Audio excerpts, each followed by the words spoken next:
It's a day at the farm, and I think we're still in Beekmantown here on 6333 Route 22, and I think it's the town of Beekmantown. I don't think we're in Plattsburgh at this point in time. And we're here at the Giroux Farm, and the Farm Bureau is putting on a program today, and it looks like the word has gotten out, and a heck of a turnout here. We're going to try to find someone to talk to and see what the folks that are coming here today will be learning. This area they thought would be providing plenty of parking is just about all filled up. You want to start on the inside?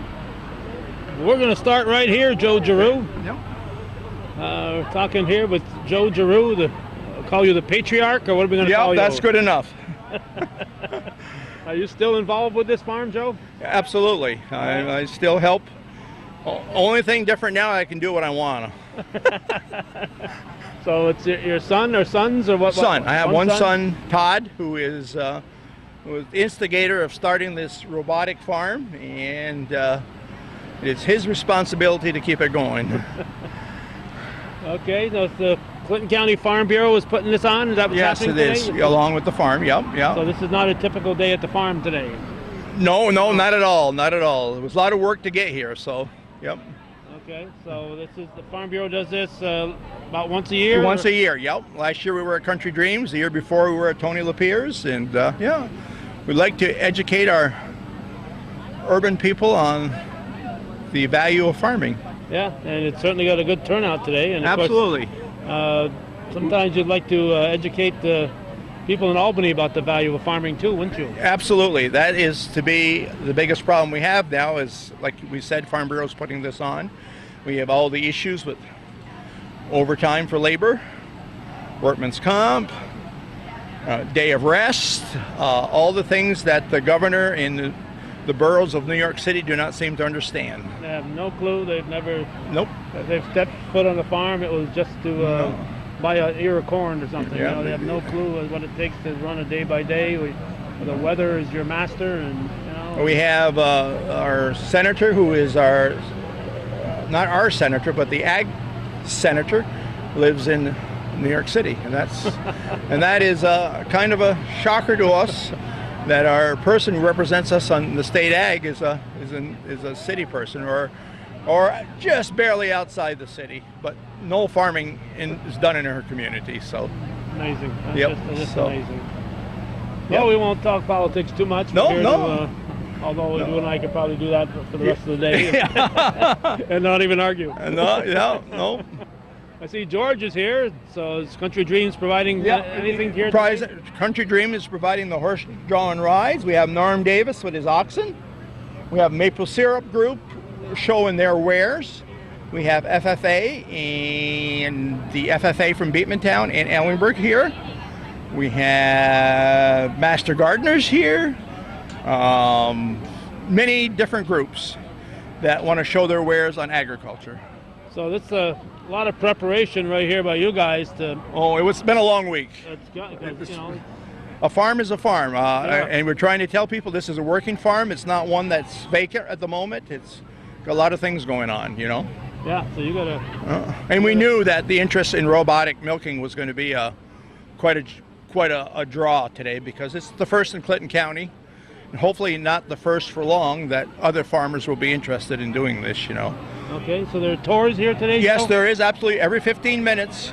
Well, not more, but a tour takes 15 minutes. We have different groups coming in at the same time doing these tours. All right. And 15 minutes is really an abbreviation of the tour, really, but that's all we have for time. Well, we'll get a 20-minute tour. Yeah. Right. Yep. No, we'll take our time. Here, Joe Giroux. Okay, we're going to go backwards way. Okay, we're going backwards. That fits in good with my my way of operating. We're going upstream. Yeah. Instead of going from the other way, we'll go here to we're in the feed alleyway here. Okay, how many cattle here? There is 70 milking cows on that side. And there is about another 70 head on that side, from calves to heifers that are bred to dry cows. Okay. Yep, everybody fits in this one building, so it's easy to take care of. All right, so there's some non-farmers, maybe our state representative, and we just talked about doesn't know what a dry cow is. What's a dry cow? Well, we're going to we'll walk through here. That way there they can actually see this. All right. This is the first start of the young cattle, the calves. They've been just outside of a hutch. We didn't go to the hutches, but they come from a hutch to this setup right here. What 20 months old before you bring them in here? Usually a couple months old. Okay, the There's one kind of small right there. You can see one that's a little smaller. Yeah. He just come in here the other day, so. Yeah, the hutches are the little white igloos out there. Yep, where they start. And they're out there year round. Yes, they are, absolutely. You would think they'd get a little chilly there when it's below zero. Actually, it's the healthiest environment that we have for them. Because a barn in the wintertime gets moist, and there's a lot of air, a lot of vapors in the air, and it causes coughing and sickness. And this way right here, these calves do excellent. And if you get in that little building, they generate their own heat. Yeah, that's right, absolutely. And this is the first step here. And when they graduate... Is there a ceremony? Yep, there is. You get to move to the next gate. All right. There's a gate there where it's divided, and these are yearlings. They're usually from 6 to a year old, and they're going to graduate. Then we go to... each one is numbered. Each one so has you're number. able to keep track of who the mother is. Yep. Who the mother is and how old they are and all that how good old stuff. they are. Yep, absolutely. Because sometimes, like people, you don't always look at them and know exactly how old they are. Yep, and these are heifers. They're ready to be bred, and they do get bred in this pen here. Artificial? Artificial. They'll get bred. That's why they have what they call headlocks. These gates will lock up if you need to handle it, the animal. And so they will be in here till usually a month or 2 or 3 before they freshen in. Okay, so... and freshening means they have their calf. So at what age do you... We want them to have calf by the time they're 2 years old. 2 years old is the age. And then right now, these bunch, when they're within 2 months of freshening in or calving, we will move them to this pen. All right. Right now, there's only 2 in this pen, and these are the dry cows. These are the cows that have been bred back like those heifers, but have not had a calf yet. They're within, any group in here is usually within 60 days of having a calf. Right. They've had a calf in the past, so they're now cows, and now they're going to have another one. Yep. And usually, how long before they freshen do they stop producing milk as far as milking? Usually if we cut off the protein, it stops them from milking, so we control that here. Okay. Yeah. So now you do that about after 7 months along or 2 months to go? Or? Well, usually if a cow only averages being bred on time about 30% of the time, so they'll go over. So we only cut them off 60 days before it's time for them to be dried off. We dry them off. We want them to have a 60-day, what we call a rest period, right. Before, not milking and just, I don't know if you call it taking it easy or whatever, but that's what they do here. They just lounge around. So you only got 2 dry cows? Yeah, right. Now. Yeah, we took 2 out. They're going to have calf within one. Could have today, but won't. Oh. Sometimes there's 7, 8 in here, but right now we're at a low number. So, yep. Okay. And then once they start milking, we go to this group right here, and we're going to go around the other way. These are the milk cows.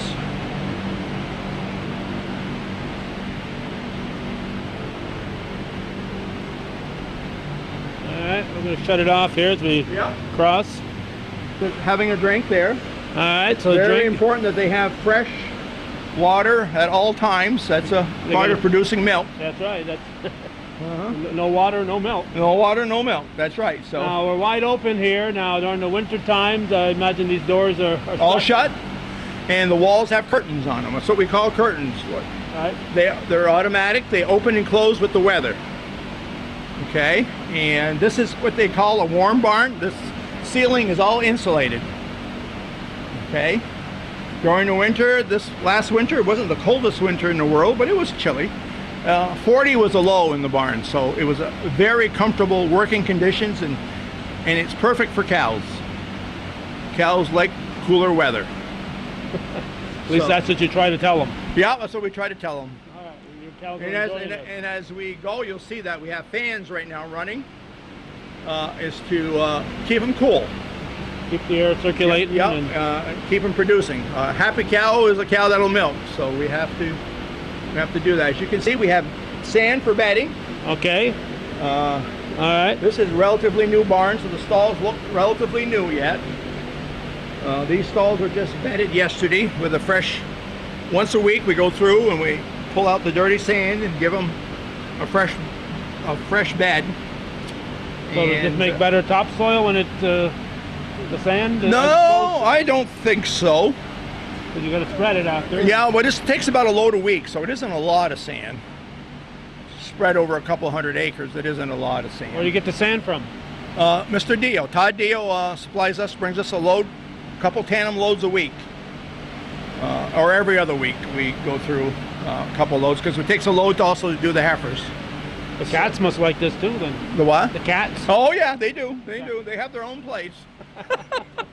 Sanitary. No, and as you can see, we said we had 70 cows in here, and there's stalls for about 70.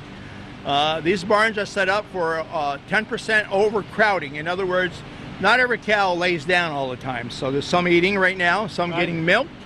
So not every stall is needed. So you could have actually 80 or 90 cows in here and not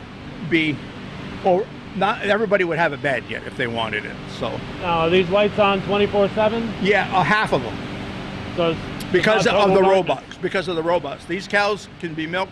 They're milked 24 hours a day. They can go get milk whenever they want to. They decide. They decide. Yeah, we'll explain that as we get closer to the robots. Yep, Okay. we will. All right. Yeah, no. Like I said, we're doing this the backwards way, but Right. we will get to where the robots are. Okay. As you go along here, you'll be able to feel all the air. You notice the cows are all laying down under the fans. Right. There's one over there, but they enjoy that air. Now, do they move around, or do they find a stall they're comfortable in and seem to head to that one all the time? Some may have their own stalls. This morning when I came in here at 6, all these stalls were full, every one of them. There wasn't one empty one. They were getting the cool morning air. Uh-huh. Yep, they were getting the cool morning air. So, yep, that's Now, when I grew up on the farm, every cow had a name. You no longer name them? No, there's just a number now. Just a number, huh? And the computer will identify them all by that number. It knows them very well by their number. Yep. First thing you have to do when you got a calf is give it a name. Yep. I'm sure you did that too. And now it's a number. Yeah. Now, how long does a cow produce? How many years? Average 2 years. 2 years and they're gone? On the average, I said, but some may last 7 or 8 years, and some only last a year. So, but I say 2 to 3 years is the average. That's a heck of a turnover. It is. That's why we have as many young stock as we have cows, because of the turnover. Now, it was Neverett's and, or what, I don't know if it's still called Neverett, but Neverett's and Shazy is still the place to bring your cattle every Tuesday? Or now we have, you probably know Kelly Neverett quite well. Uh-huh. We usually load him up on a truck, and he may bring them to Middlebury or to other places, okay? Okay. But, it can be all around within, an hour range. You can give them alone. But Neverett's still up, not Neverett's, but North Country Exchange still does a sale every Tuesday. Yep, okay. That's a place. Right. The market on the beef is very depressed. Calves right now, you can't hardly give them away. It costs us $30 to $40 to breed a cow, and if you get $5 for the little calf, you're lucky. Are you kidding me? No, I'm not kidding. Wow. The return on that, the beef market and the milk market has been not too good. Huh. You wouldn't know it when you went to the store. No, you wouldn't. No, you wouldn't. You wouldn't, Calvin, by no means. You can see they look very comfortable. Some are chewing a cud there, as you can see. Yeah, there's one. Just laying down. And Now, they always take their turns. As if there's one waiting right now to get milk in the robot. Says okay. she's waiting her turn. Nobody put her there. She just went there on her own. There and said, I'm not. They never push and shove here like it's Black Friday and Thanksgiving Day. It gets busy at certain times of the day, more times than others. But if I come here around at 11 o'clock at night, there's still one in the machines. On the average, these cows get milked about 4.2 times a day. Some try to go in there up to 30 times a day, but they get rejected. So just because the robot system is on a treat system, like you treat your dog or your cat, and they think they can get a treat more often, but they only get a treat when it's time to get milk, not when it's they're failed. The robot can tell. Oh, the robot knows everything. Knows everything. All right. I should be talking to the robot then. Yeah, you should. Yeah. Yeah. All right. We're moving right along here. Yeah. And this is the milking room here. Yeah. This is where we're coming to where it's all done. We'll walk right into here. All right. We'll stay on this end so we don't disturb the tours. All right. One cow just got done. I see there's another one, so we'll be able to watch it very closely from here. Here you go. Now, Yep. how much, I won't say manpower, we can't say that anymore, person power do we need in here to None. supervise? You don't need any human being No. Watch in here what at all. this cow, what this is going to do. This machine's going to come over here. It's going to teat dip her first. You watch. It's going to teat dip her. All right. Clean the. Yeah. And then the brushes go off. Being brushed. Okay. That's what you call stimulation for milk production. It lets the milk down. You have to be patient here. She's wondering what's going on here. No, the cow isn't wondering. She's been through here many times. She wonders what we're doing here. Yes, that's what she's wondering. See, she's eating grain right now. You can see her. She's being fed, and that's what she came in here for. So is there a chip or something? How's the robot know? Yep. That the collar has a chip on it. Now it's going to wash the brush, then it's going to rewash her again. But they can get a little dirty out there. Well, you wash them anyway. I mean, you know, whether they're dirty or not, you wash them. Double wash, so it stimulates for milk production. We got the tour coming here. We'll move over a little bit. I know these people. And they might just push us right out of the way here. And now, the laser will come on. As you can see, the red light's coming on. Yeah. It's mapping the cow. In other words, it's studying the udder, which is already done. So, and now, as you watch, it'll just attach it just like that. You can see the front ones now be attached, Kelvin, right there. Even though she moved. They move. And she's attached. They always do a little song and dance a little bit.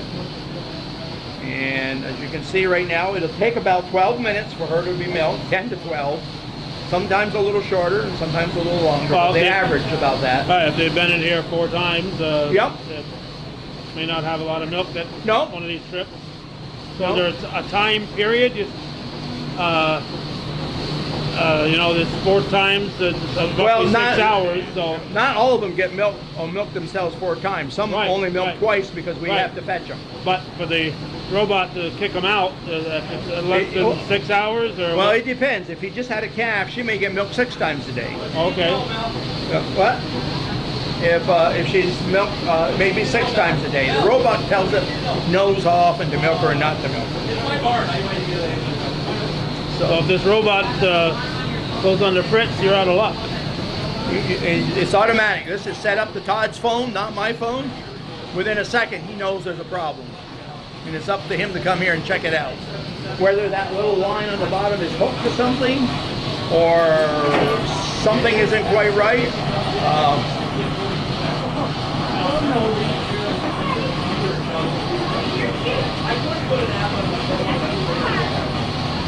It wasn't attached right, and I could tell when it started. The teat was folded back. Okay. So it's Reattached now. reattached. Yeah. And now when she's done, that'll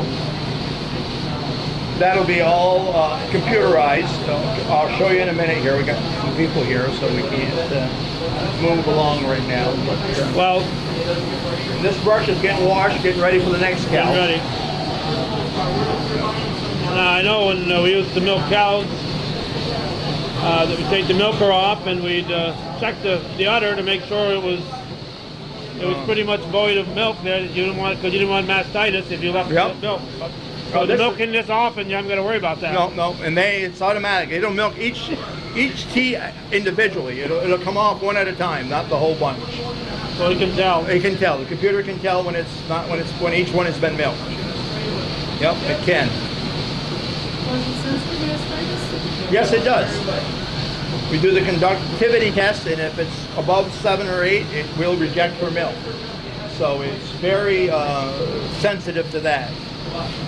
So what was that question that Jane asked?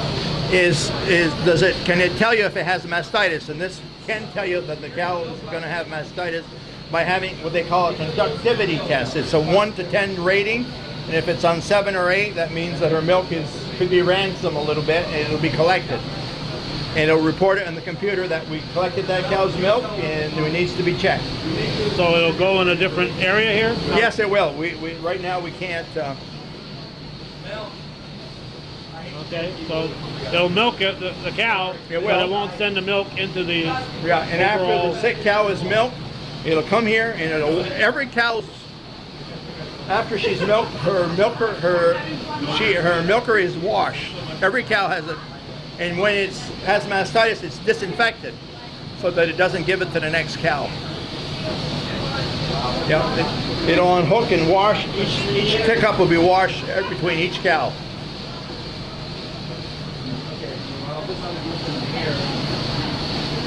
This is what this looks like in here. This is what inside of a computer looks like. Okay. Massive. And this is where all the information is given.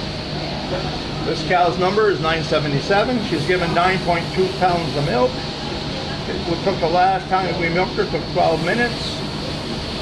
And then other things will come up. Well, here's the milk, where the milk is saved from a cow that has either a fresh cow or a mastitis cow. Okay. The milk goes into these pails. Individually? So Individually, yep. So if you've got more than 4 that have a problem, you better get out here and handle it. But 60 cows, you don't have that problem. Right. So it's very friendly to the cows, so we don't have a problem with that. Here's one getting attached again. All right, so you got 2 getting milked at the same time here, right? Yep, got 2 units, yep. Okay.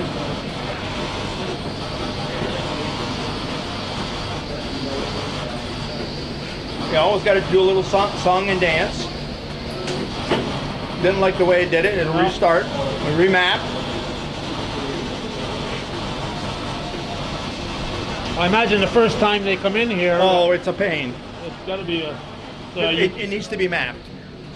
well, plus they don't know what's going on. They've never been milked before, so. No, a heifer is, in fact, it's easier to milk in here than it is with a human. Really? Yep. Don't ask me why. Oh, I was going to ask you why. It's a lot easier on people, I'll tell you, milking the one that's never been milked before. Doesn't like the way it is, and if it does that 4 times, it will reject her. Then she'll have to try another. And if it can't milk her, it will be done manually tonight. Every 12 hours, we check the sheets. Anybody who hasn't been milked will get milked. Okay. Yep, with people coming through. Yep. So there's a line up here. Yep. Another one waiting to get in. Ready to get in. Now. Nobody's out there sending her. Right. Now, how do you get that? Again, that heifer to know that they need to come in here that first time, the first couple times. Well, the first time the heifer is kept in the maternity pen that's right there. After this is a fresh cow. A fresh cow. Will come in here. Uh-huh. A heifer, we have to manually put them through for at least 2 to 3 days, and sometimes after 3 or 4 days, they do it on their own. They're on their own. Unbelievable. They catch on. They catch on because they want the treat. That must be good stuff. Must be a lot of chocolate in it. I was going to tell you, Calvin, you want to try it, but we're on the air. We better not do that. But it's a treat to them. Right. So now you got basically 2 milking stations there with that one spot. Yep. 24 hours a day. How many? You got 70 head. How many could you handle theoretically with that? 120. Okay, so you're not overworking it No. by any means. We're liking this too system because it doesn't max them out, the system, and if we have a breakdown, we got a way to fix it. These were used units, so we know there may be problems with them. Every now and then there is, and this, if one goes down, we're very capable of running the operation. Yeah, you don't want to go too many hours without being able to milk it. Yeah, yep. Do you have any milking machines around just in case? Nope, nothing. It can't be milked. We cannot attach one of these units. It has to be done by the robots. We cannot manually take over even. But so you haven't got any old surge milkers hanging around? Nothing. I could sell you some. No, we don't need them. There's nothing. There's not a pail around.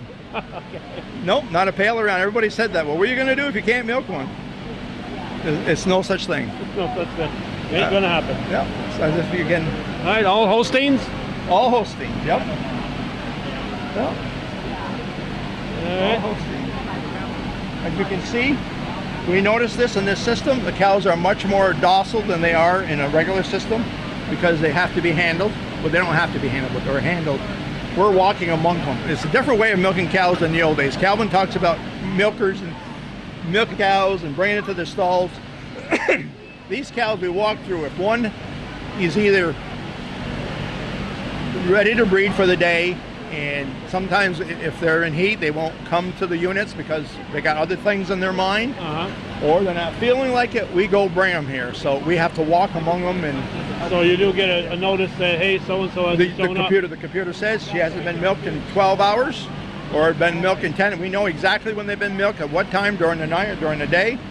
We know their protein, their butter fat, and how much they gave. And if they don't give much, we know they could be sick. The machines can tell if there's a sick cow coming along by the conductivity test. If the numbers are way up, that means that she could be falling sick.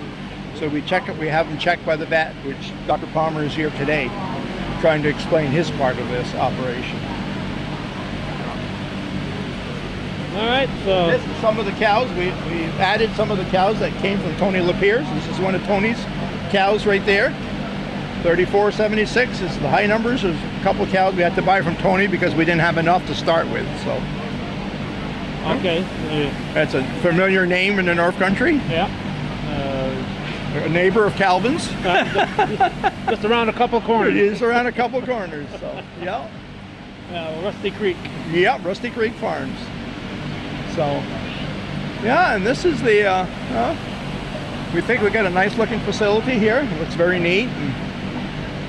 Did you need much convincing when your son... Oh, I needed a lot. I still need a lot. It wasn't done for me, believe me. It wasn't done for me. This is, at my age, I was not... Yeah, and you go back to our fathers who grew up hand milking cows. Milking only 4 or 5. Yeah. And this is considered a small farm in the robot world. Of course. But that's the way it is. That's what he wanted to do. He didn't want to get really huge. And knowing where we live in Clinton County, there's not a lot of land available. We all know the reason for that. And so we couldn't milk more even if we wanted to because we don't have the land mass to do it. So we're doing it with what we had the ability to do. Yeah, you've got to find a level that you can be comfortable at. And in this way right here, they produce a lot more than we were in the other setup. So that's been a good thing to help the dad out a little bit, you know. Yeah, I mean, so many people have gone with the theory, well, if you don't keep it growing, you're not going to work, but you got to reach a point where you can't grow. Well, we're going to find out if that's going to work or not. Yeah. That's the system that we have. Yeah, this is a long-term situation here. This has to work for many years for him to come out of this, my son. So, yep. Oh yeah, it's that was created. Now it has to be paid. Yeah. We did have some. We had an unfortunate situation with the fire, and we had some money from that, which Without that, we wouldn't have never been able to start even. So after you had a fire here, and after that fire, it took a year and a half before we even decided to build, and he decided he wanted to farm. No matter how bleak it looked, he wanted to farm. No matter what his father told him, it didn't matter, which I admire, because he wanted to do that. So that was his baby. So yep, and it's fun to work in. I really enjoy working here because it's not like it was when me and Calvin were farming. There's no shovels here. It's just done by alley scrapers and mixing wagons to feed, and it's a much more of a easier operation to run.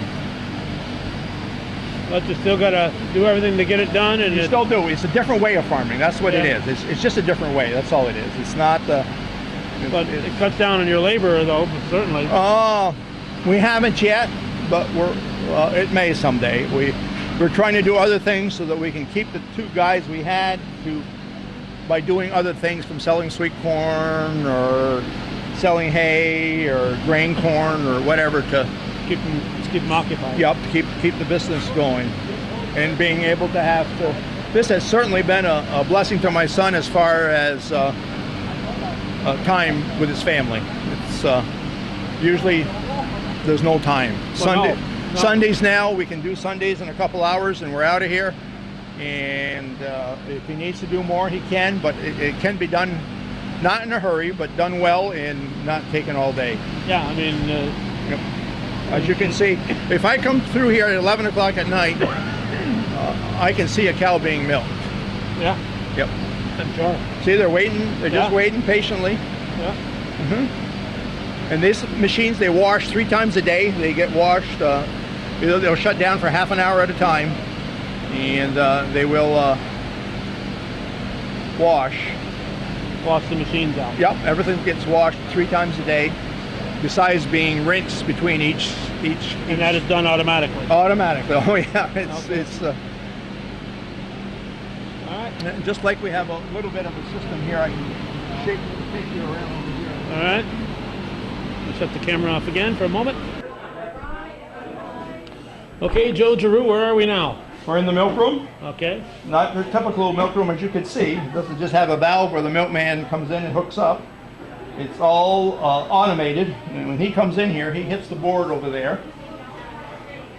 Okay. And board right here. Yeah, he hits that board. Then the valve will send the milk into that tank while he pumps this one, so that it doesn't shut the system down. That's a mighty small tank here, Joe. Well, we'll show you the other half in a minute. I mean, it goes right through that wall. Yeah, it does.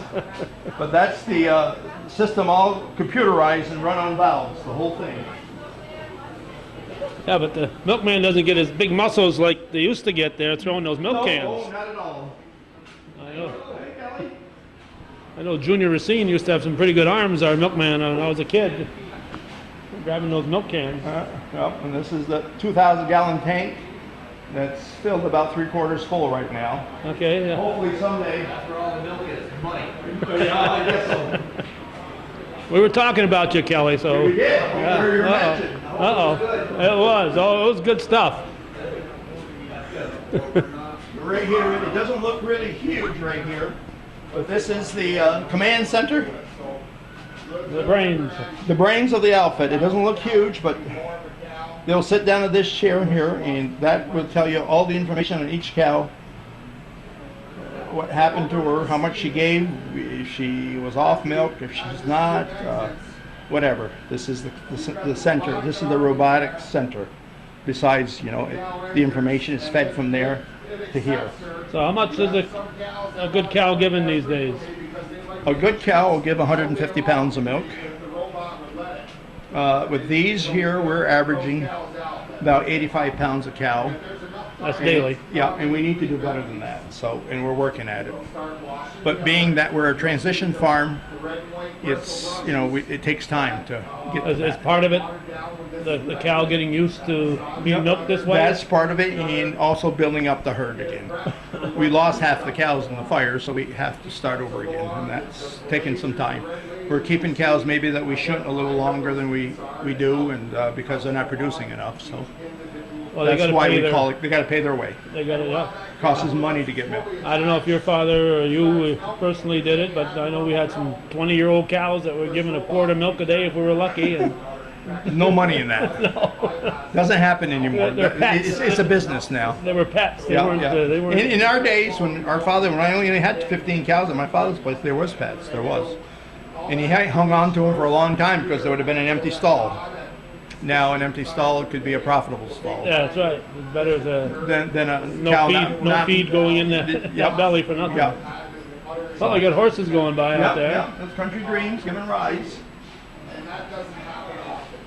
Did they close up today just so they can give you a ride? Yep. Wow, that's nice of them. Yep. Well, we're trying to do the total farm package. We're trying to explain to our neighbors that farming is important.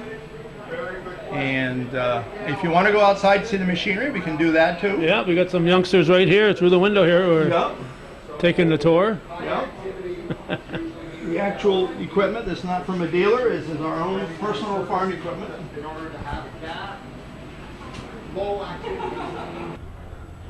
All right, we're outside. I see some corn here. Is this cow corn or sweet corn? I figured it might be. This right there is the sweet corn business. Those of you who know us, people are awful disappointed. We took the day off from selling sweet corn to do this, but How much a dozen? $5 a dozen. That seems to be the going rate. Yep, it is. It's average. There's some that goes for more than that, but that's all right. All right. And these right here is the equipment that we use for haying. This machine right here is a cutter, a self-propelled cutter. You'll notice this equipment here is a little bit older. We take the rejects from the big farms that are still in good shape and we make it work for our farm because we could never afford the equipment that's here. This machine probably sells for around $500,000. Wow. And it's only 50 to 100,000 for us, so Wow. it makes it affordable. Even though that Right. sounds like a lot of money too. Yeah. No, And- not to me, but 50,000, 100,000 doesn't sound like much to me, but some people, I'm sure. So that makes it so that we can afford it for this farm. Yeah, I look at. Because we don't need a big as huge as this is, but this works for us. We don't have to have a tractor because it has its own engine, and it cuts bigger windrows, and so we enjoy working with this. And it comes from a farm that took good care of it. So it's all round bales. No, No. everything is in.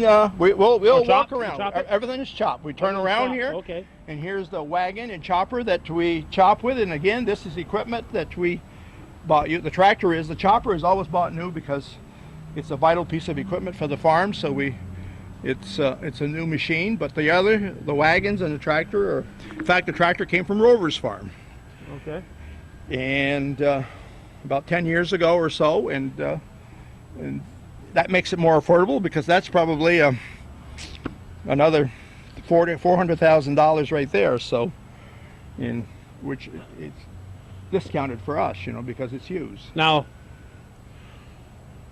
I know for a while my neighbors had some stomach problems with some of their cows because all they did was went to the green feed. And I know from the lore is from growing up that cows need some of that dry hay Yep. in their stomach. So do you have any stomach problems, or your cows aren't here enough years to worry about it? No, our fermented feed is. We have a diet that's all done by nutritionists, and we have very, very little stomach problems. Very little. We do feed a bale or two of dry hay every day, just to buffer the stomach.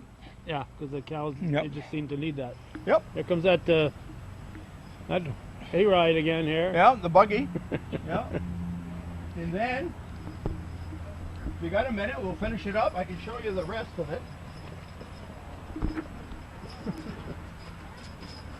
I think that's their first time. Melissa is a great gal, I'll tell you. I won't tell you about the time that I was there with Bob Ben, and the camera is rolling here. So, Okay. and I was standing up, and I said, "Any chance of those horses taking off?" No, they're Pete and Pat are so calm and quiet. And we went by this through this gate, and it was a metal gate, and just then a tire blew, so it went bang, and it rattled off that. So I'm standing up with the with the camera, and Pete looked at Pat, and Pat looked at Pete, and they both took off. Took off. And looking at the video, less than a second, I was flat on my back. Is that right? Wow. Yeah, the camera was looking straight up. Well, I'm taking you now to where, once we go through all that equipment, we cut the hay and do this will be corn silage, but it's the same principle. And chop it. We put it in these plastic tubes that you'll see on a lot of farms, not just on our farm. And all the feed has to be pickled, and pickled just like a cucumber or relish or anything, so it ferments. And it keeps, this bag is 2 years old of fermented feed. And this is part of their ration. They get, this is corn silage, chopped up, and you can see the corn grain in there and everything.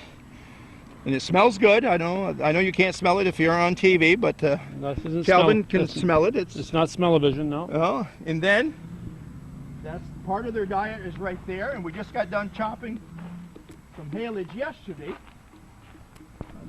Making him walk more than he wants to, but that's all right. Country Dreams Farm. Country Dreams Farm. Great host. The host with the mostest they are, I'll tell you. On the Pellerin Road. On the Pellerin Road. We're making this a fun day for the day on the farm. I saw their corn maze this year, and I don't think I want to go through it. It looks like you could get lost quite easily in their corn maze. And this is feed that we chopped yesterday. We just got done. So still kind of green. Still kind of green, and this is how it looks once it goes through that machine. So it'll ferment itself. It'll ferment within 3 or 4 days. This will smell pickled. We're going to seal this bag. It's not been sealed yet. We'll roll it up and seal it. Put some sand on the end of it, like it's done on that bag. And this will take all the oxygen out of the bag. We cannot allow any holes in these. Crows like to land on them, but so we have to work at keeping the crows off. And you can't shoot a... They like to pick holes in it. And that causes a spoilage spot if there's a hole in the bag. We have to walk around here and check them out. That's why we like to have them in an open place where we can keep an eye on it. Yep, it's a management tool. Yeah, you can't shoot any bird shot at the crows because you'll put a hole in your bag. So. That's right. Make sure you shoot above. But anyway, that's how it's done. It's that was done yesterday from that machine that we just looked at, and it was chopped, and we'll leave it there for a few days. It takes 2 to 3 months. We like to leave it there to pickle because it ferments completely, so it doesn't heat. It takes the heat out of it. Heat makes fermentation, and when it's done heating, then we want to feed it, because if we're feeding it when it's heating, it spoils on us. So we can't feed it quick enough. Well, you can feed it when it's fresh. Yeah, you can feed it when it's fresh, but then we don't do that because it's not recommended. In other words, that's what may cause more stomach problems than anything. Doing something we're not supposed to do, according to the nutritionists. Okay. Yeah, you would think nothing a cow likes more than a fresh blade of grass. You would think that. Yep. But we don't want them to have that. It's an awful thing to say, because it's very important that we control their diet. That's one thing we want to do, be able to control that cow's diet. That cow only milks 150 pounds because we can control the diet. And the nutritionist helps us do that. Dave Berman is with Phoenix Feed, and he helps us every day. He's the one to help us set up the robotic system so that the cows, as you can see, we're eating today because it's like a dog having a treat. It loves to come in and receive it, and the better it tastes, the better they like it. Okay. So it looks like your corn is still coming, so you'll be selling corn for a while? Yeah, we still will. We may have to stop because of the year that we've had. It's been an unreal year to plant. So we have varieties that are mismatched, and we may have to shut down for a week and then open back up again. That's just... It was a late start. It's just the nature of the beast. Yeah. People get very upset about that. You don't have corn today? Well, you get a late start. And we're driving the buggy right through the corn just like we would at Country Dreams Farm. So we're trying to make that a pleasant visit. The Giroux family. Yeah, the Giroux family's on there. Enjoying the trip. Yep, some old farmers. Okay. I shouldn't say old, he's the same age as I am. Yeah. Well, long time farmers. Yep. Okay. So your farm stand here, Not today. No, not today. We but took the day off. That's normally open? Yep, normally. That's all we sell is sweet corn, though. Oh, just sweet corn. Yeah. No so tomatoes, no green beans. No, for some reason, that's all we've ever done is sweet corn. And built our reputation on that. And we have Sam up the road who sells his wares. Yep, he sells all the other stuff, so that's good. Yeah.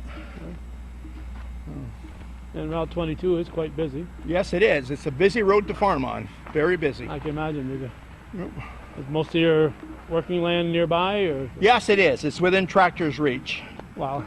Yep. Yep. We've been very lucky. We have some land where Bush's Furniture is, and so we're able to travel there. But some cars are not patient with us, but that's all right. We all live here and try to be stewards here of our land. So. Yeah. So, did you establish this farm, or was it your? Yeah, no, it was not my family's farm. It was an empty, run-down farm 50 years ago. When I was 18 years old and I moved here and rented it for a few years, got it started, and here we are today. Still going. Yeah. It's been my lifelong dream, and I guess I'm glad my son did this, because I thought that it might be a little bit of a struggle, but it may work. Yeah. We'll see. Well, all your sons can't be priests, right? Nope, only one.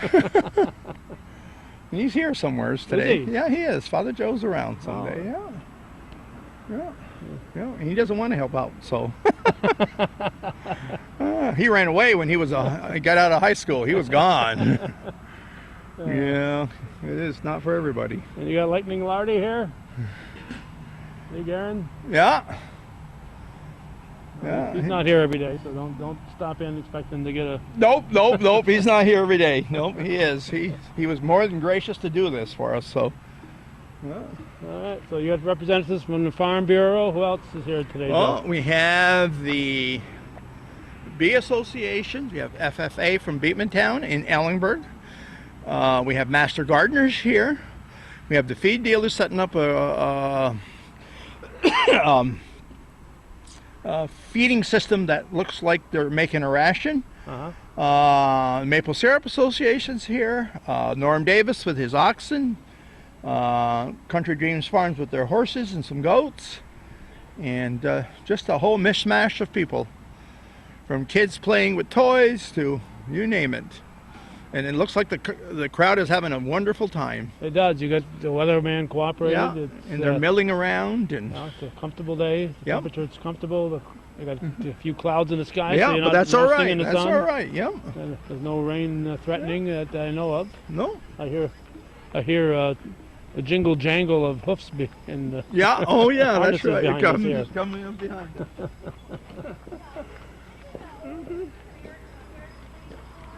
We'll get them as they go by. Yeah. Go ahead. All right, and your son's name again, Joe? Your farmer's son? Todd. Hey! Even got bicycles following. They went that way.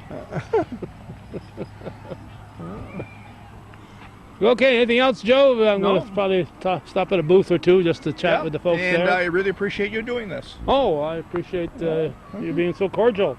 No, that's good. No, Yeah. we're glad. We want to show off this so that we can teach people about agriculture a little bit. Yeah, yes. And the kind job that we do. It's not a mean job. It's a living. It's a living, and it's a hard living. It's a lot of hours, 24/7. Absolutely. That phone that he has as a computer, maybe less hand milking, but it's all management. Yeah.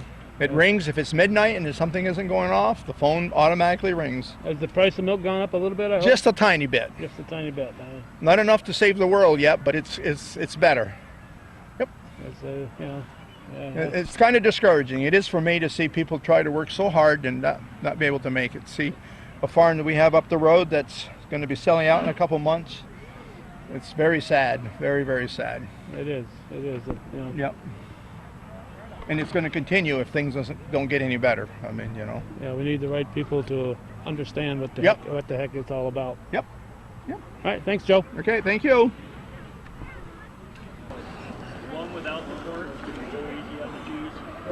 This is the hardest working booth here. They're so busy they may not have time to talk to us. It's called Lightning Lardy. I have no idea what a Lightning Lardy is. Can't be this guy because he's slow. So that's where the name came from. Because you're so fast. I'm so fast you can't see me. Here's the one with it. Famous barbecue. Famous from Altona all the way to Beekmantown. Both of them had both sides. Yep. Next to them, we got the Beekmantown FFA. We got a Cabot cheese booth. I'm going to visit that one for sure. Pool and Grain, as Joe said, is set up here. So we're going to go around and talk to some of the people that will have time to talk to us. I think so. You got a moment? I do. All right. So every day a new adventure for you, Lee. Pretty much. We're in a different place every day, it seems like. So is this what you do now full time, or do you have a 8 to 5 job? No, this is pretty much what we do full time now. In the winter time, we're at the VFW on Sundays. If anybody's interested in that, come on down to VFW. 14, 18. Yep, we make donations back to them for letting us use the facility. I'm going to get in his way here. Who's this guy? This is my son Colby. We call him Little Lardy Little Lardy. because he's faster than I am. We don't call him Lightning because he's slower than me. Okay, not And then the young lady up here is my niece. We call her Little Lady Little Lady. because she's not old to cook yet because she's too skinny because we don't trust skinny cooks. Look, I get a couple of customers here. Look at them, they're drooling. Well, that's what I want to see. What's on the menu today, Lee? Today we're offering our authentic pork hoagies, which is our specialty. And our actual weird specialty is what we call a lardy dog.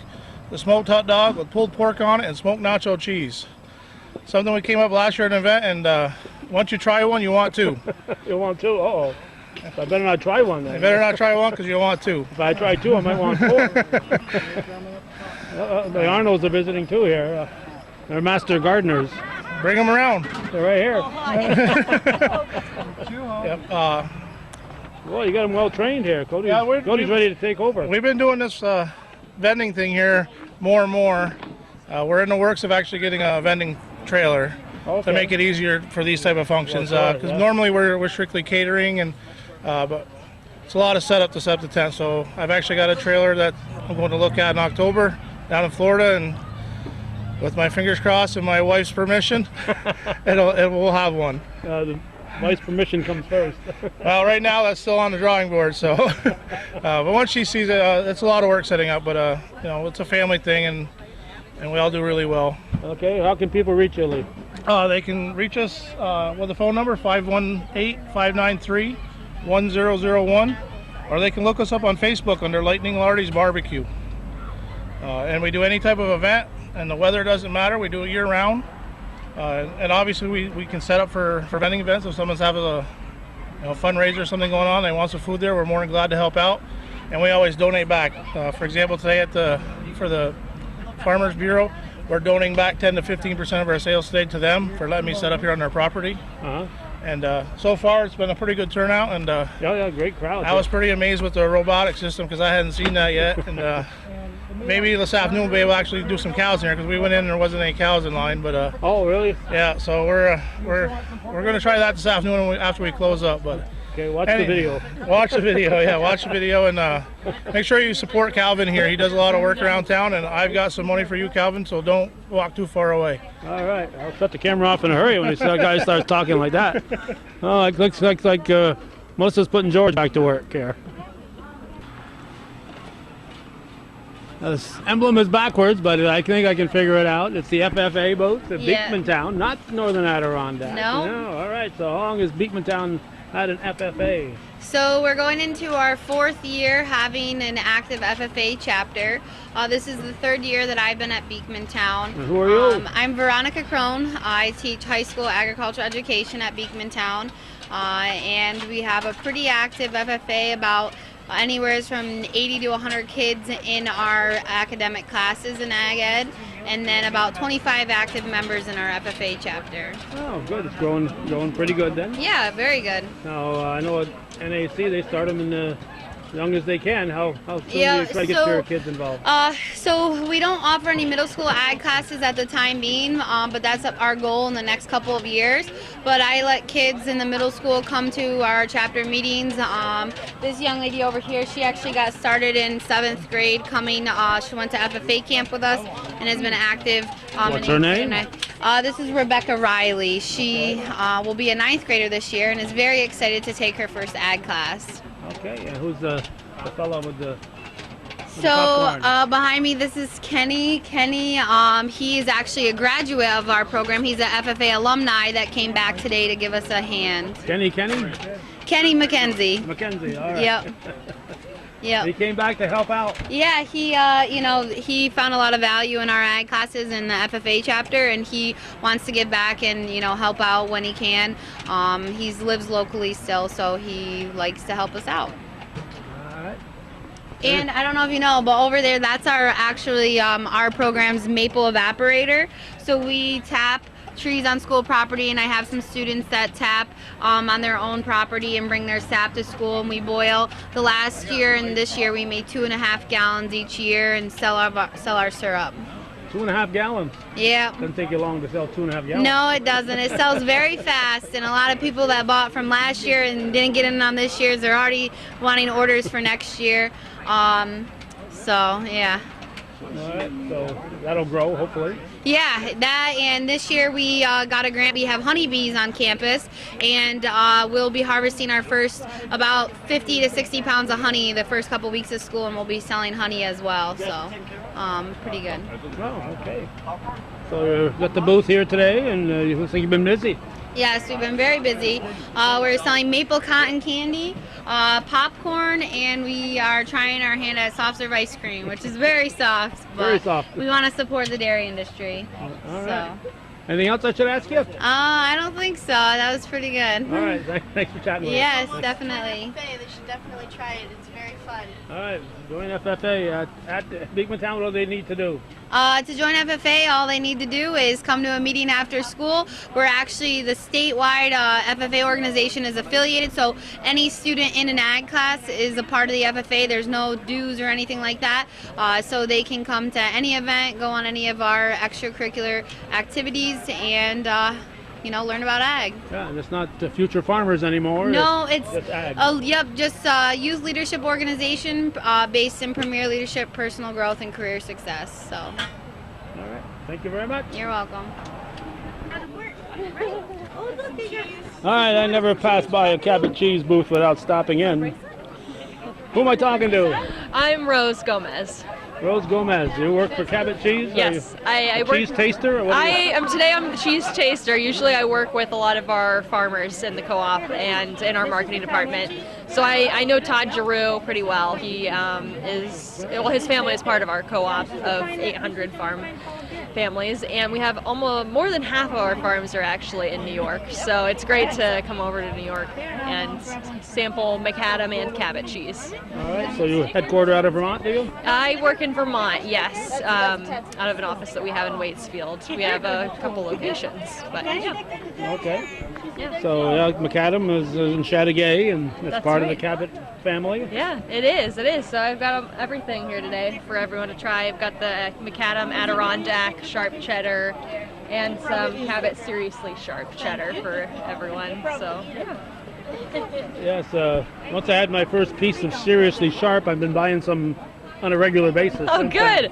Oh, I'm so glad. And it all started at a booth just like this. Oh, really? Well, that's why we do it. People were saying, why aren't you selling the cheese? And we're like, well, it'll sell itself once people try it for free, So that's the best way to do it. Oh, you got Dairy Princesses here. Yeah. And this product is endorsed by the Dairy Princess. Uh-oh. You want a sticker or cheese? Well, I think I'll take cheese, please. Okay, who you got working with you here? Oh, this is my wife, Alexandra, who I've roped into helping me today. Okay, and the fellow who took off is? He is one of our field reps, Sean Rankin. He works at various farms in this area, and so the Giroux family is part of his his job is visiting them and other farms in our co-op. I usually see him up in Ellenburg at their Oh, yeah. FFA event every fall, every He spring. definitely is involved and gives out cheese too. All right.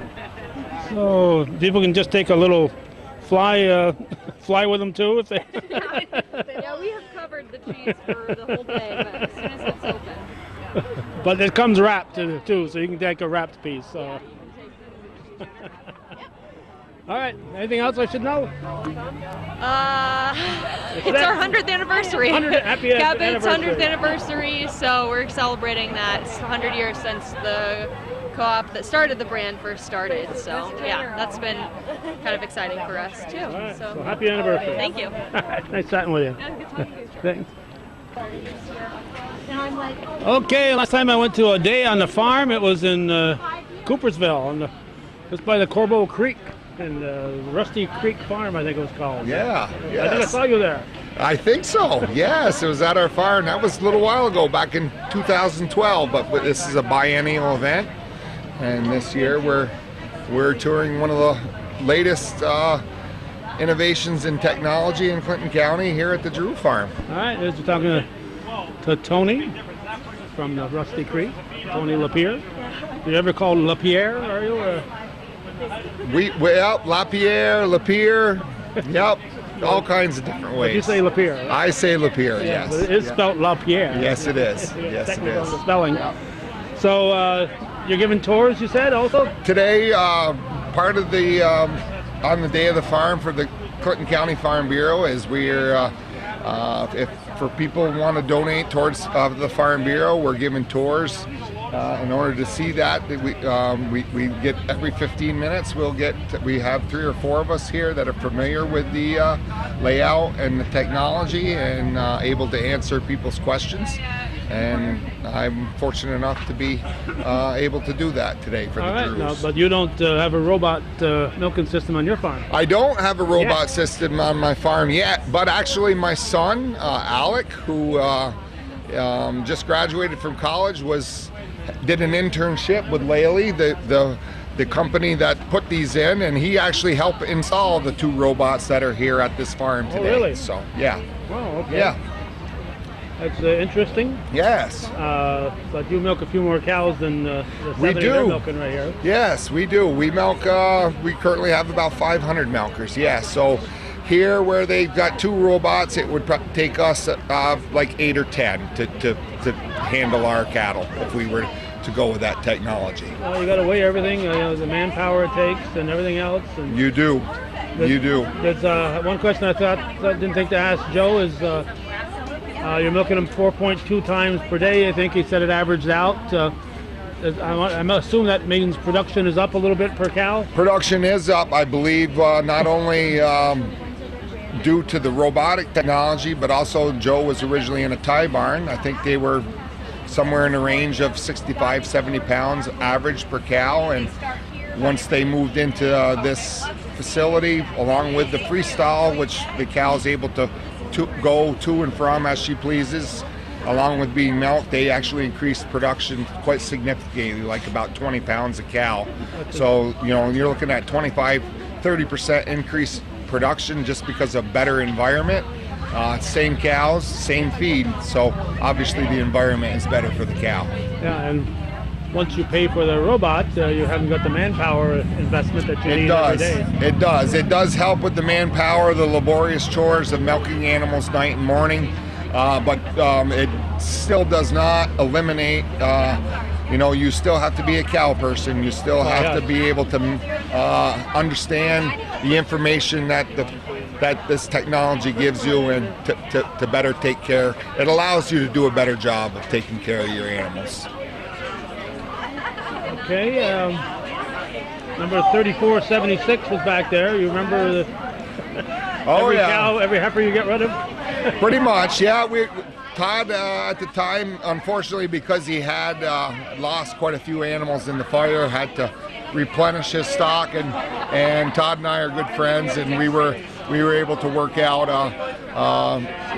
He purchased about a dozen, 12 to 15 animals from us to to help restock his herd. So yeah, there's a few animals in the herd that are familiar with our operation. Yeah. All right. Anything else, Tony? We should ask you. No. Just we appreciate you coming here today, Calvin, and exposing the latest and greatest technology of agriculture and the dairy industry here to the folks out there in the North Country. Yeah, well, I should point out that in addition to milk, you guys also sell a little bit of beef at your place, right? We do at Rusty Creek Farm. Not only do we have dairy animals, but we have a beef herd. And yeah, we've been selling beef, quarter, halves, and wholes for many years now. But we've just in the last year decided to do a retail stop right at the farm, where if you need quite a bit of freezer space to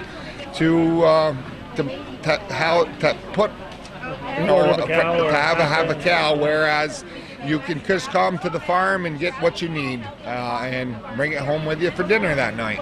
So what are your hours of operation? Hours of operation, we're only open 2 days a week, Wednesday evening 4 to 7 and Saturday mornings 8 to noon. So if you're looking for some high quality beef at a great price, come on down to Rusty Creek Farm. It's on the Stetson Road? Stetson Road in Chazy, yes. Just less than a quarter of a mile from Route 9B. That's right. So it's easy to find. Easy to find. All right, it's 8 to 12 Saturday morning. Who's there now? Well, my niece, actually, Connor, was holding down the fort this morning and making sure we take care of our customers that come along. All right, thanks, Tony. All right, thank you. Thank you. Looking at that, I would say Lely, but it's pronounced Lely. Lely. All right, what's your name? My name's Chris Hill. Chris Hill, where are you from, Chris Hill? I live over in Ferrisburg, Vermont. All right, another Vermonter here. We got cabbage cheese people from Vermont. Okay, so what is, say it again, Lely, L-E-L-Y. How long did it take you to learn to pronounce it right? Oh, not too long. Luckily, that's just, the family name is Vanderlely, so thankfully the company shortened it. Okay. Yeah, it'd be a little bit more spelling there, a lot more. All right, so they're the farm management technical service support system. What is Lely? What is it doing? You got the robot milkers? Is that Lely, we do all kinds of automated barn equipment. Lely actually started as a forage equipment company in the 40s. A couple brothers in the Netherlands started with a fertilizer spreader, finger wheel rake, and then in the late 80s trying to look at how to make milking also more efficient for the farmers, but also more natural for the cows. They started inventing the milking robot. Wow. Put the first one in 1992, and then it's just been continuing to evolve. It's about 10 years really till the first ones came into the U.S. and they just keep getting more efficient and better all the time. So just starting to catch on? I was very impressed when I took the tour here. To some degree, yeah. It's like every time we kind of get into a new area and people see it for real versus just, online and magazines, it tends to get some calls, and over the next couple of years that area starts getting a few more. Yeah, well, one of the things is, I grew up on a farm, and one of the things that I was concerned about, and unless a person comes here and sees what's happening or gets a thorough view of it, the fact that you're not checking that udder to make sure it's devoid of milk and all this other stuff. Because when I grew up on a farm, we'd milk the cow and take the milker off, and sometimes you have to strip it out to make sure that but that's all taken care of here. It's all all those questions are answered by the robotic system. Yeah, you got to trust the system, and there's all kinds of sensors. Checking color, connectivity, cell count. You can adjust the milk flow for the takeoff settings. And one thing that's interesting with robots versus typical parlors and stanchions is the vacuum and pulsation in our robots is individual quarters. So if you've got a fast milking quarter, that quarter comes off. So it's not continuing to milk that out. Quarter. And, irritate the skin while it's still milking the other quarters.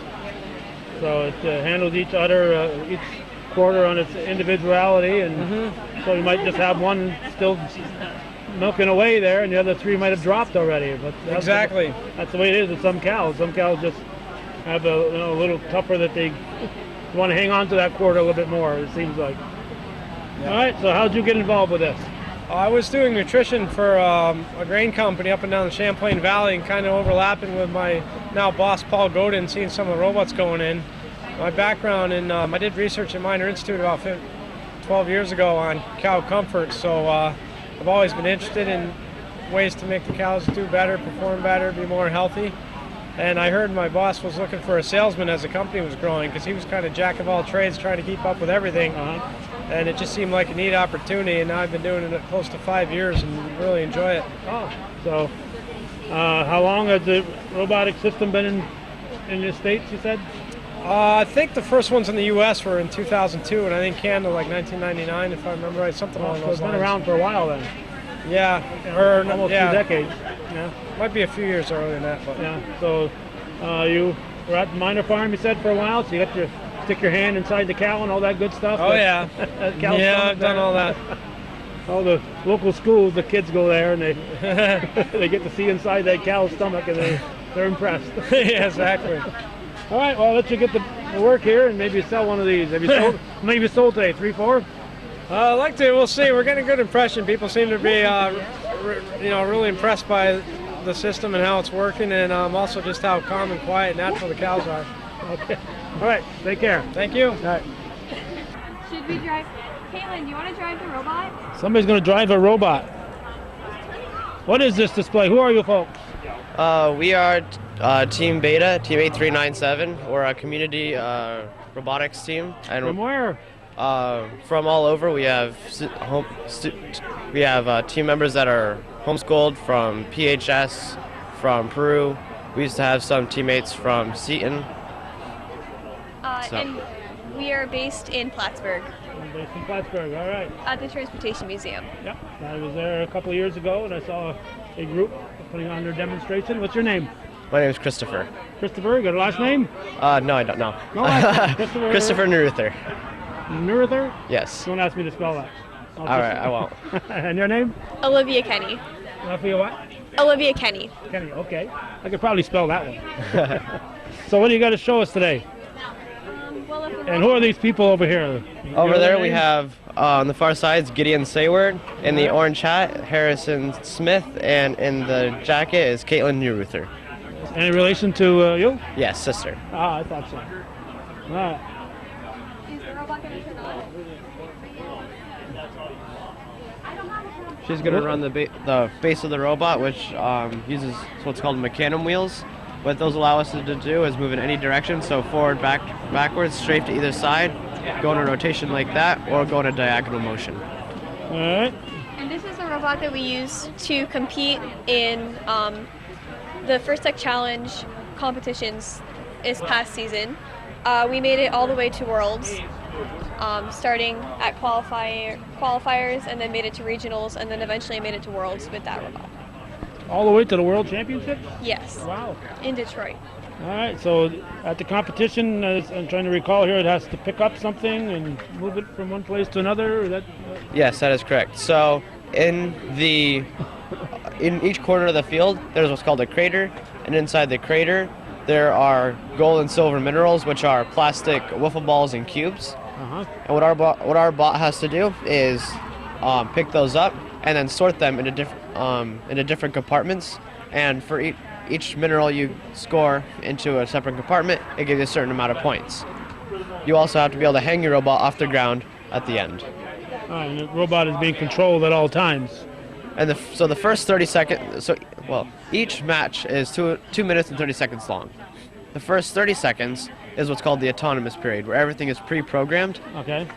Then the next minute and a half is driver control period. That's when drivers like Caitlin would drive the robot to complete the different tasks. Then at the last 30 seconds is what's called the end game. That is also driver control, but at the end game there is one special task that they always have that gives you a lot of points. So for this last year, if you hung your robot at the end and it was off the ground when the timer hit 0-0, so there was no time left, your team got 50 points. Okay. Now, the programmed part, do you know ahead of time what it has to do, or do you have to program it the day of the event? No, we know ahead of time what it has to do, so we have quite a bit of time to work on it, work out tweaks, get it very accurate, and a very reliable, what we call an autonomous program. Okay. So if young folks want to get involved with this, what do they have to do? To get involved, you can either start a team, or you can join an existing team like our team or the other team in Plattsburgh named Bonbots, who is based out of the library in Plattsburgh. I think that was the group I talked to. So is there a site they can visit to know where to get in contact with you? Our team has a Facebook page, and we also have a website. You can find either by looking up 8397 Team Beta. All right, 8397 Team Beta. And it'll get you to your site, and from there they can find out more about getting their own team or whatever. That's correct. All right. Anything else I should know? Put me on the spot. We are happy to have anyone who is interested come and visit us and see what we're about. All right. Thank you very much. Yeah, thank you. All right, I saw these people at the food booth. How was the food? Oh, fantastic. Great. Best part, probably, next to the robotic milking machine. Okay, Who are you? I'm Jane Arnold, Master Gardener, and I'm Lucy St. Pierre, Master Gardener. And who's this guy? Giroux Arnold, Master Gardener. Master Gardener. Oh, Master Gardener. Yeah. Right. Oh, isn't that wonderful? Yes. And we're here today doing a child's program, rubbings. They take the, what do you call this, plate, and they put it on and they rub it, and that's like the butterfly when it's finished. Even though I showed you, there's the butterfly, Lucy. And anyway, and they really enjoy doing it. Something even the youngest child can do.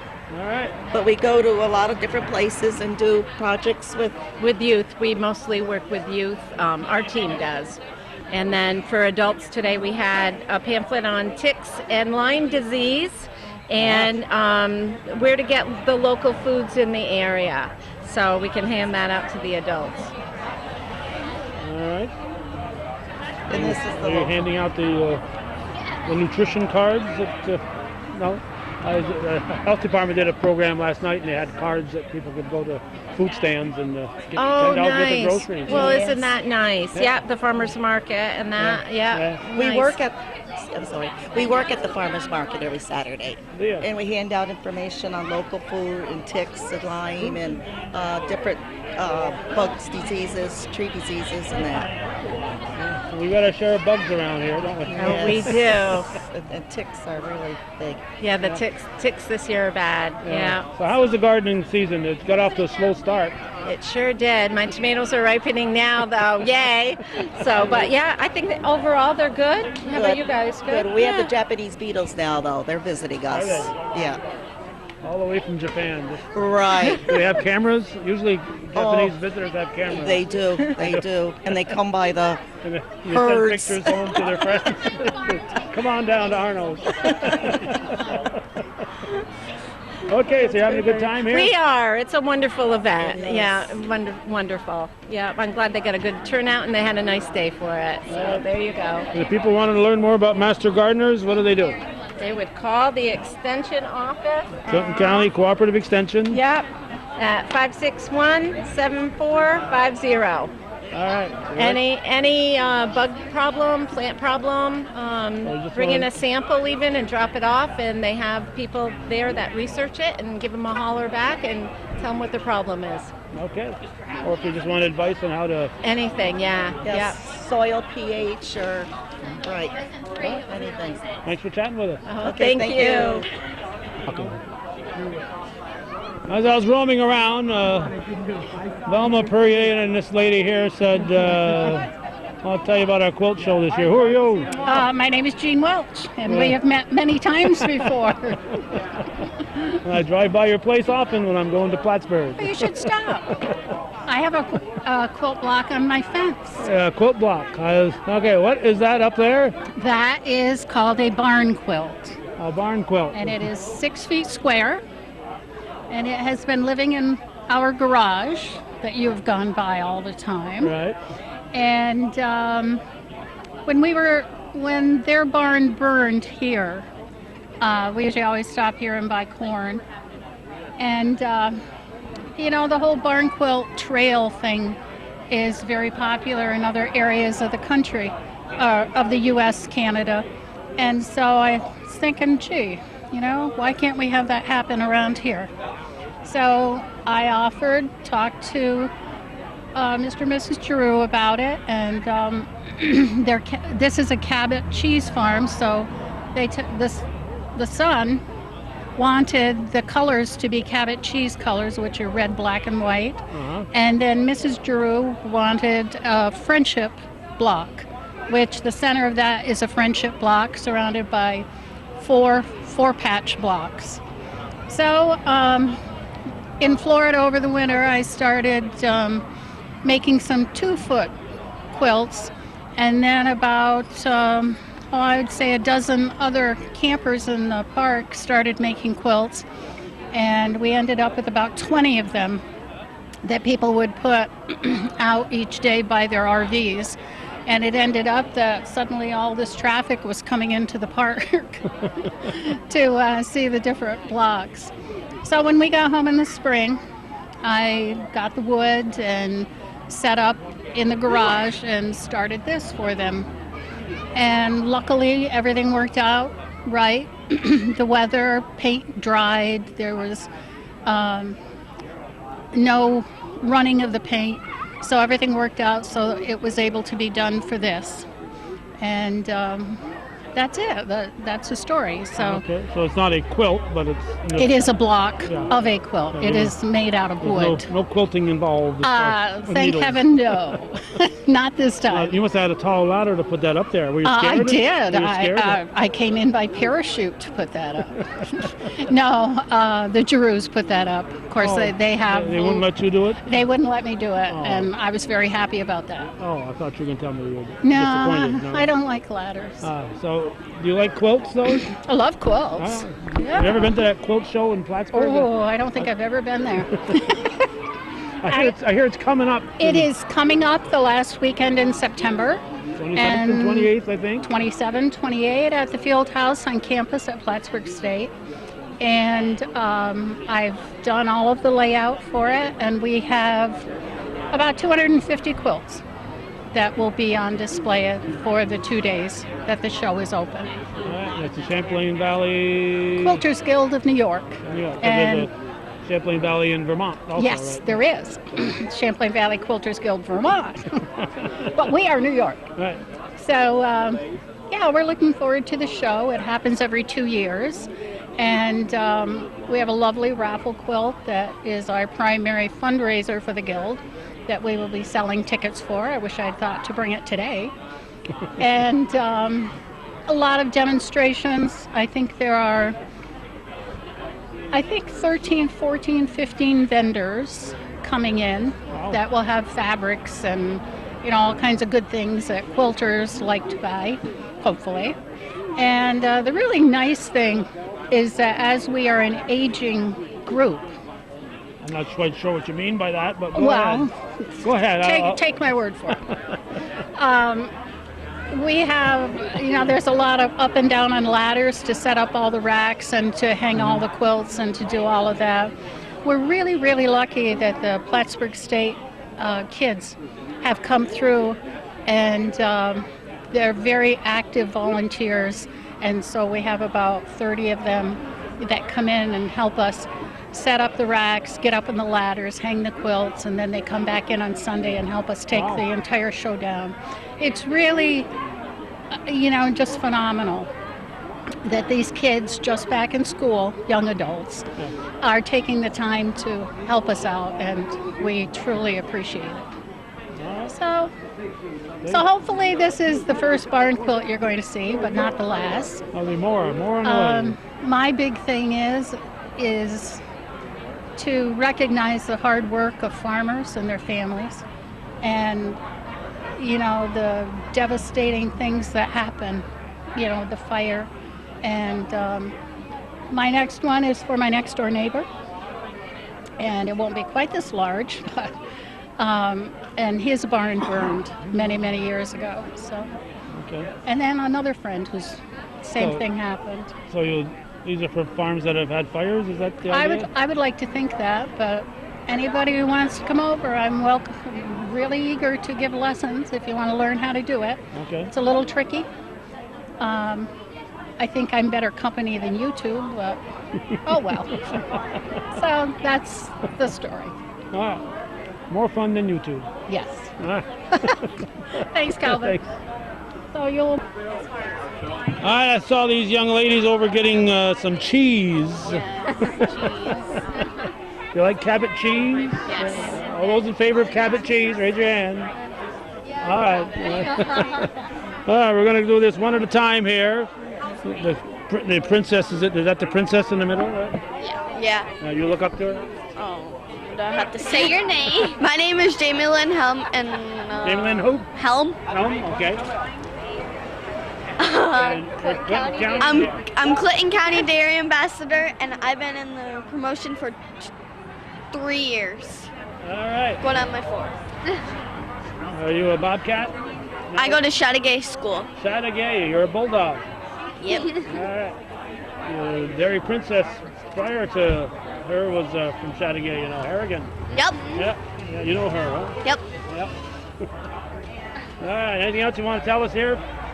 No. It's quite an honor to go around in her presence. You're learning a lot? Yeah. Yeah, what not to do, right? Yeah. Oh, save the princess for last. Okay. Yeah, okay. You are. Oh, you're a princess too. We are. Oh, you're a small lettered princess. She's a big letter princess. What's the difference? So I am the first alternate dairy princess, which means that when Madison can't come to an event, or that if she's running another event and there's another event the same day, I would be able to take her place and be able to do the event and promote the dairy industry with her. Yep. Your name? My name is Emily Fleury. I am 17 years old and I go to NAC. NAC, so you're a bobcat. Yes, I am. How long you been a princess? I have been a princess for 2 years now, and I've been in the dairy promotion program for 5 years. All right. So do you wear your crown all the time, or Yep. just that he does events? Pretty much all the time, because we are very busy all the time. So when you're home, you wear your crown, say, yeah? Yeah, sometimes. You realize who you're talking to here? I'm Yeah. a princess? Yep. Yeah, you gotta straighten those parents out once in a while. Oh, yeah. And you? Yeah, I'm Madison Perrier. I'm the Clinton County Dairy Princess. I'm 17 years old, and I am a bobcat also. Bobcat? Yes. All right, how long you been the head princess? Since June. I was inducted in June, and I've been in the promotion program 1 year prior. Okay. Was Harrigan immediately before you, or was there somebody No, between? Nichols, and then Katarina Emmerich, and then Grace. Oh. So a little bit of distance. A little bit of distance. Oh, I didn't realize that Katarina, she's a cougar. Yes. Yeah. Yes. Yeah. But her mother and father are very much into the dairy business. Very much so. Yes. Okay, so how does one get into being on the list of becoming a potential, even if you got a person from Chateauguay or Franklin County School, Clinton County Princess? I don't know about that. I'll have to check her ID later. How do you get involved? It's a long process. You start as an ambassador and you get appointed. So, like, I have a young girl who I appointed this year, and she'll just become an ambassador. But how do you do that? Who do you see? Whoever I think would be best to promote the dairy industry. So the young girl showed at our county fair. She was very much interested, and I thought she'd be a good fit. So I just asked her, and I appointed her. I don't need any confirmation at all, so I can just appoint whoever I feel would promote the best. Well, what power you have, huh? I do have a lot of power, and I enjoy it. But after you become an ambassador, you have to be in the program for a year, and then you can run to become a princess. But you have to be of 16 years of age. Who votes? How's that decided? There's a panel of anonymous judges. This year we had a Franklin County member come in, and she's very much involved in the dairy industry.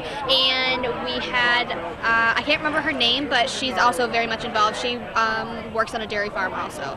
So we just try to get in people from the community who are involved in dairy to evaluate who would do the best job in promoting that era. All right, so you're promoting chocolate milk today? Yes, chocolate milk in the dairy industry. I like chocolate milk. Me too. All in favor of chocolate milk? Yeah, I. All right. Especially when you're washing down some Cabot cheese with chocolate milk. Yes. Tastes good. And what's your favorite Cabot cheese? Mine is seriously sharp. Me too. Yeah. All right, so that was unanimous. We're not hard to get along with. Yeah. You can give us cheese or milk and we'll be okay. I just might pull up a chair here. I found a home. Oh, yes. Thank you, girls. Thank you. All right, I love maps, and especially when they're free. And not sure how accurate this one here is. You got a big gray Chazy area, and it shows all of Champlain, and so I'm not sure what that's all about, but we're going to find out here. What are these maps, and who are you, and what are you doing here? All those questions. Wow, you're full of questions today. I am, yes. Hi, my name is Sue Hager. I'm with the Lake Champlain Basin Program, and what you're looking at for this map is the Lake Champlain Basin. Come on out here. All right. Lake Champlain Basin? The Lake Champlain Basin. So what this shows is what the boundaries are for the basin, but also with this particular map, it's color-coded, so it shows all the different sub-basins as well and the major tributaries that are within the basin. Okay, so that big Chazy area is the Chazy Rivers? Correct. Okay. You see up north, there's the Richelieu. Yeah. Over here, this very elongated purple, and there's Saranac. So it's a really great representation, and it also gives people a really good idea of exactly what the size of our overall watershed is and how each of these individual tributary basins contribute to water quality in Lake Champlain. And why is that important? Well, we still have approximately 150 to 200,000 people that draw their water directly from the lake. So we have to make sure that our water quality is good enough for drinking, for swimming, and for fishing. Because without without good water quality, you're not going to have all these wonderful opportunities that are here within Lake Champlain area. Okay, and I imagine the water that doesn't make it to the lake is also important, and that seeps into the ground, and all the people with wells. Absolutely. You want to get that quality to be good too, right? That's true. All right, so the Champlain Valley National Heritage Park, Lake Champlain Basin Program, is it a large group?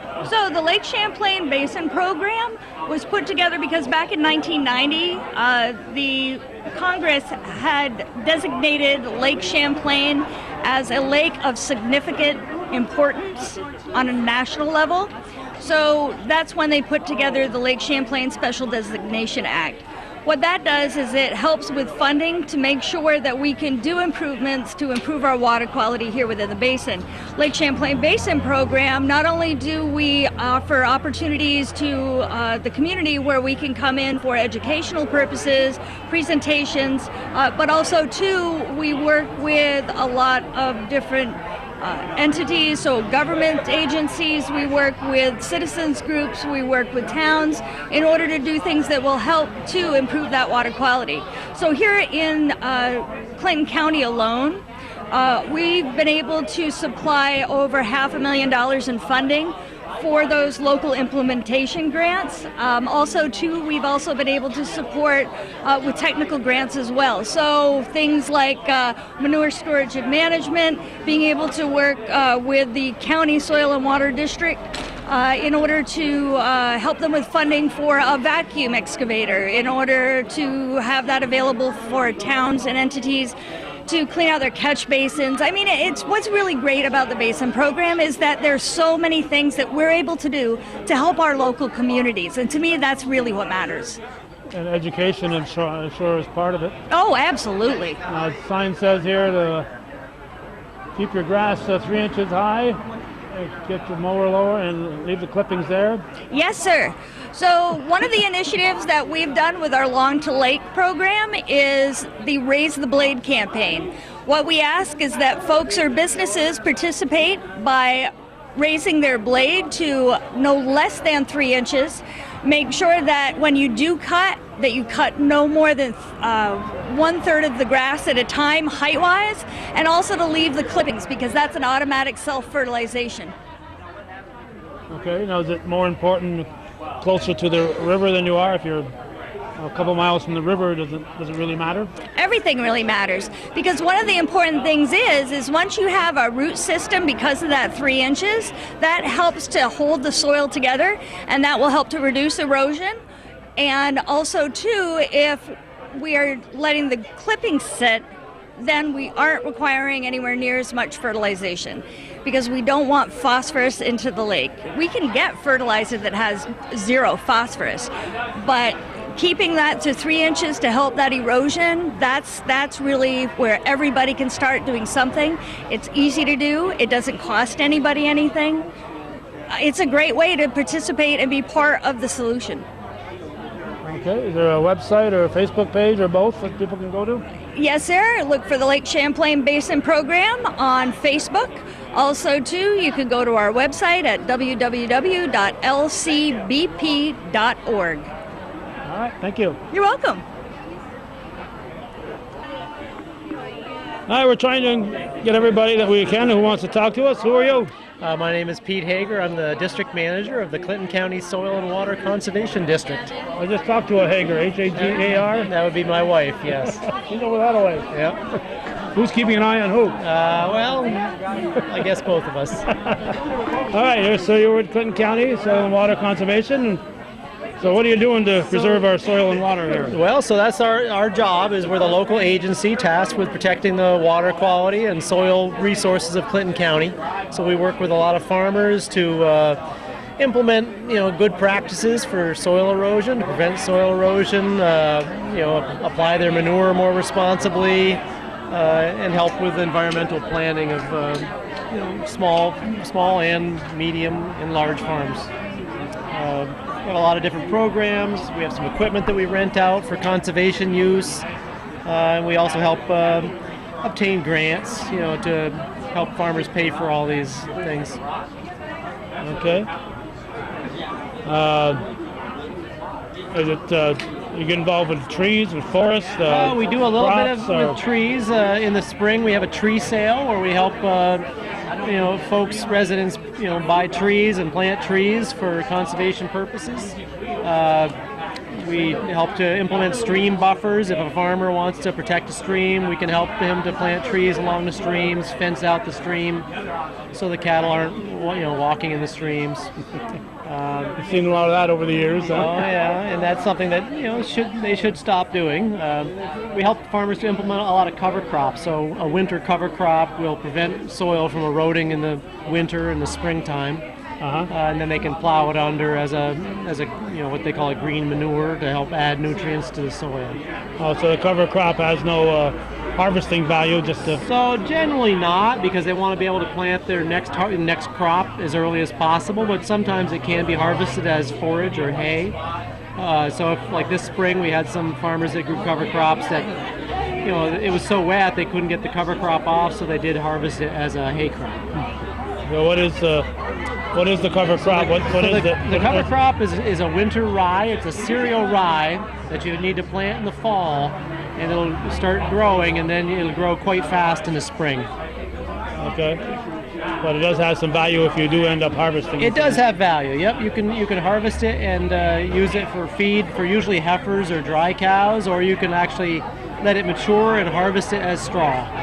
Now, would you do this mainly near a river or a stream? If you've got 1,000 acres of land, you may not want to spend the time and money to do it all. Right, so it would be expensive to do it all. So ideally they would put it either on the perimeter of their field closest to a stream or a water course. However, there are benefits to cover crops other than just soil erosion. So in the fall, if there's excess nutrients in the soil, the cover crop will help to soak them up and like a sponge, and then in the spring when you plow it in, it'll release those nutrients again. So even on large acreage, you're actually using that cover crop to maintain the nutrients that you already have, so they don't just leach away.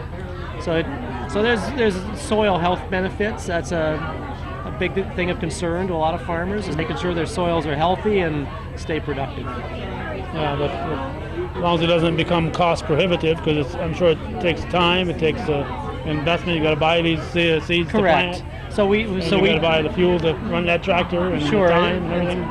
So we do have a program that actually helps pay farmers to plant cover crops. So that's another one of our programs, is that there's a cost share payment for at least we can usually support a farmer putting cover crops in for about 3 years to see if it's worth the effort. Do you rent post pounders? We do have a post pounder that we purchased that helps farmers build fences for rotational grazing, or either that or to keep cows out of the stream. So if some farmer wants to put in a rotational grazing system, there's funding a lot of times for those type of projects. All right, and do you take suggestions from the public if they see a need that we should address? Do you ever look at something like that? Oh, sure. We take calls all the time from landowners that have issues with like a stream bank on their property, or they'll call about trees that don't look right. I mean, we pretty much do whatever anybody calls us up and asks us to take a look at. We may not have a program that can help out with it, but we're certainly willing to help wherever we can. Okay, and where can they find you? We're located in Plattsburgh at 6064 State Route 22. We're co-located with the USDA Service Center. On the east side of the road there. Correct. All right. Thanks for chatting with us. Thank you very much. All right, we're about to wrap up this visit to Day at the Farm here in Plattsburgh, Beekmantown area at the Giroux Farm, and we've been talking to a variety of people. Now we're going to talk about something that's very important to every farmer and every homeowner, every person, the bees. What's your name? Hi, my name is Bruce Kilgore. I'm with the Champlain Valley Beekeepers Association, and I'm here just trying to help people understand the importance of bees. Yes, and there is a difference between a wasp, a hornet, and a bee. Those other two don't do a heck of a lot of good for our flowers and plants. Well, they do pollinate, but they have a really nasty reputation. The nice thing about bees is even though they might sting us, we get the honey. Right. But for the past decade or so, we've been hearing a whole lot about the loss of population. How is the situation? Has it settled down a little bit? The situation is exactly the same. We still have problems with pesticides, loss of habitat, and pests and diseases. Primarily a mite called Varroa destructor, and that's been a real challenge because of the virus load that it carries, and trying to find a good treatment for to kill the mite but not kill the bee. That's been the tough needle to thread. Yeah, you can kill the mite, but then it right, goes right through and kills. Right. And then the other concern is you're using a pesticide to kill a bug on a bug that's making food. So how do you not make a toxic mix? Right. So that's the challenge, and we still haven't 100% figured that out. Doing better though. So are you in a crisis situation yet? It looks like your honey is popular. Yeah. Okay. Dutch white clover seeds. What's that all about? Okay, so the idea with this is if you're not interested in keeping bees, then you can take a little bit of clover seed home, sprinkle it into your yard, and feed the bees. Feed the bees. Okay. So you selling that, or what are you doing with it? No, this is free. Free clover. All right, I'll take one. Yeah. Yeah. Stick it in my map. Is it gonna fit? I don't think I'll so. grab it later here. All right. All right. All right. It'll be spread the word to the bees. There's going to be. Will it grow this late in the year? Well, I'm sorry, what? Will the clover grow this late in the year? It'll but it'll flower next year. Okay. Yeah. So. Any 4-leaf clovers in there, or they're all 3 leaves? They're all 4-leaf, guaranteed. All 4-leaf clovers. Guaranteed. Right. You can only get them here. So if people want to learn more about what's the group called again? The Champlain Valley Beekeepers Association, and they can find out more about that by contacting me at 518-492-7064. All right, is there a website or Facebook, nothing like that? We are on Facebook, Champlain Valley Beekeepers. Like us on Facebook. All right, and see what you can do to keep the bee population thriving, because it's important. Thanks. Okay, all's well that ends well. Those youngsters are enjoying their honey over that way. So we're going to wrap it up here at the Giroux Farm, Todd Giroux's farm. We want to thank Joe Giroux for taking us around, giving us that exciting tour. We got oxen here we haven't looked at. I think we talked to everybody in the booth that wanted to talk to us. Maybe not these maple syrup people. I'm not sure who's doing that. I didn't see anybody around when I was there. We got the oxen over here and the little calf houses here that when they're newborn, that's where they live, and that's what we we started talking about those. So thanks for watching. Got some goats over there too. Wow, we got something of interest here. Thanks for watching and supporting viewer-supported local television, hometown cable, the only place you're going to find this kind of programming.